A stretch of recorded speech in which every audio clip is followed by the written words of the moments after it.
আহিলো মই অমিতুল ইছলাম। তো আজিৰ ভিডিঅ'টো হ'ব NEET 2024 লৈ। তো NEET 2024 যিটো আমাৰ স্কাম হৈছিল, তো সেইটো লৈ আজি ডিছকাশ্যন হ'ব। তো চাওক, যিটো NEET এক্সাম যিটো আছে, আগতে হয়তো এইটোক AIMPT অৰ্থাৎ all India pre medical test হিচাপে হৈছিল। তেতিয়া কণ্ডাক্টিং বডি বেলেগ আছিল, আৰু এতিয়া যিটো কণ্ডাক্টিং বডি সেইটো হৈছে NTA অৰ্থাৎ নেশ্যনেল টেষ্টিং এজেঞ্চি।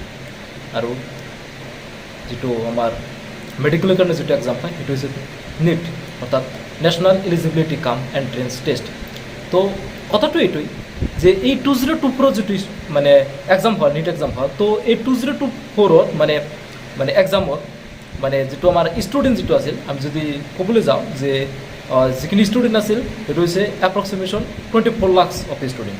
তো 24 লাখ ষ্টুডেণ্ট আছিল, আৰু ইয়াৰ ভিতৰত হয়তো কিছুমান বিভিন্ন ধৰণৰ কেটাগৰী আছিল, কিছুমান PWD SC ST, তো বহুতো ধৰণৰ কি আছিল কেটাগৰী আছিল। কিন্তু সেইটো ডাঙৰ কথাটো হৈছে যে জেনেৰেল কেটাগৰীৰ পৰা মানে NTA যিটো আছে, মানে নেশ্যনেল টেষ্টিং যিটো এজেঞ্চি, মানে কি কৰিছিল 1700 কোটি টকা লৈছিল। তো 1700 কোটি টকা লৈছিল, আৰু যদি আমি কেলকুলেশ্যন যদি কৰিব পাৰোঁ, হয়তো PWD SC ST কাৰণে কিছুমান কম লৈছিল, কিন্তু যদি আমি এপ্ৰক্সিমেশ্যন লগাওঁ তেতিয়াহ'লে 400 crores rupees মানে টকা, ইমান এটা সহজ কিন্তু এমাউণ্ট নহয়, বহুত এটা ডাঙৰ এটা হিউজ এটা এমাউণ্ট। 400 crore এমাউণ্ট কি হৈছিল মানে NTA লাভ কৰিছিল, এই এক্সামৰ যোগেদি কি হৈছিল লাভ কৰিবলৈ সক্ষম হৈছিল। কিন্তু ইয়াৰ ভিতৰত মানে কিছুমান ব্যয় হৈছিল, অৰ্থাৎ ব্যয়ৰ হাৰটো হৈছে 300 crore। অৰ্থাৎ আমি যদি ক'বলৈ যাওঁ পেন পেপাৰৰ পৰা আৰম্ভ কৰি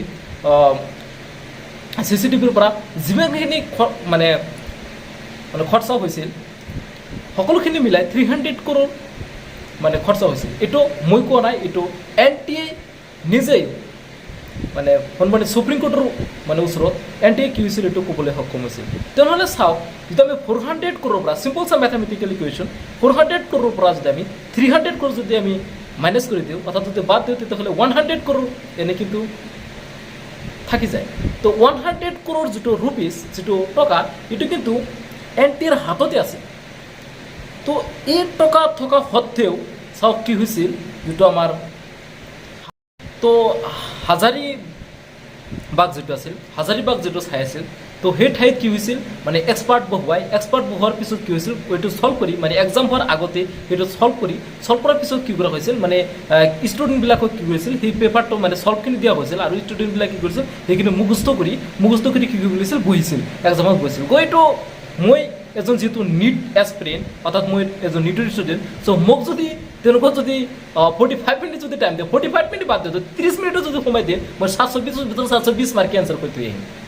তো এইটো তেনেহ'লে বহুত ডাঙৰ এটা মিষ্টেক কৰিছে। তো সেইটোতো মিষ্টেক কৰিছে, কিন্তু ইয়াৰ উপৰিও আন এটা ডাঙৰ মিষ্টেক, সেইটো মই কৈ আছোঁ, সেইটো হৈছে যে হাজাৰীবাগ যিটো ঠাই আছে, এই হাজাৰীবাগ ঠাইৰ পৰা যেতিয়া মানে পাটনাত যেতিয়া মানে গৈছিল, যে পাটনাতো ঠিক তেনেকুৱা ধৰণৰ কাণ্ড সংঘটিত হৈছিল। তো এতিয়া কথা হৈছে পাটনাত কেনেকুৱা ধৰণৰ গ'ল হাজাৰীবাগৰ ঠাইৰ পৰা। তো এইটো হৈছে যে হোৱাটছআপ যিটো আছে, হোৱাটছআপৰ মাধ্যমত গৈছিল। তো এইটো চাওক, এইটো এটা ছ'চিয়েল মিডিয়া। চাওক, হোৱাটছআপ এটা কি ছ'চিয়েল মিডিয়াৰ পাৰ্ট, মানে মিডিয়াৰ পাৰ্ট হয়, আমি সকলোৱে জানো। তো যিহেতু এইটো হোৱাটছআপৰ যোগেদি এইটো মানে গৈছিল, মানে হোৱাটছআপৰ যোগেদি যিহেতু এইটো যাতায়াত হৈছিল, তো গতিকে আমি ক'ব পাৰোঁ যে ইয়াত বহুত এটা ডাঙৰ এটা কি হৈছিল, মানে হোৱাইট স্প্ৰেড, মানে বহুত এটা ডাঙৰ প্ৰব্লেম কি হৈছিল, মানে সৃষ্টি হৈছিল।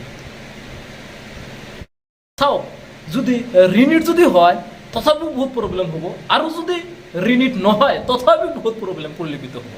কাৰণ যদি ৰিনিট হয় তেন্তে যিসমূহ ষ্টুডেণ্ট 600+ কিছুমান ঠাইত, বা আমাৰ অসমৰ ক্ষেত্ৰত যিবিলাক 500+, তো সেই ষ্টুডেণ্টবিলাকৰ লাভ হ'ব। কাৰণ সিহঁতে যদি ষ্টাডি অকণমান কৰি থাকে, সিহঁতৰ কিন্তু অকণমান লাভ হ'ব, কিবা হয়তো চিট সিহঁতে পাব পাৰে। এই ক্ষেত্ৰত কিন্তু যিবিলাকে চিট অলৰেডি পাইছিল সিহঁতৰ কিন্তু বেয়া হৈ যাব, এইটো প্ৰব্লেম।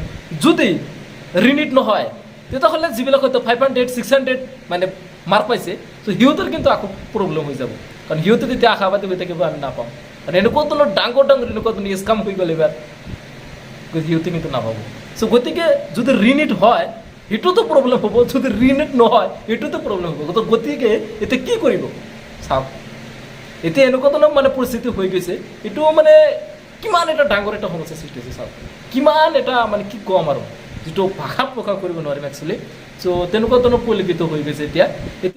চ' এতিয়া আৰু উপায় নাই, এতিয়া আমাৰ সোমবাৰলৈকে ৱেইট কৰিব লাগিব, আমাৰ চাব লাগিব সোমবাৰলৈকে এতিয়া সুপ্ৰিম কোৰ্ট মানে আমাৰ সন্মানীয় সুপ্ৰিম কোৰ্টে কি ধৰণৰ ৰায় দিয়ে এইখিনি এতিয়া আৰু মেইন কথা।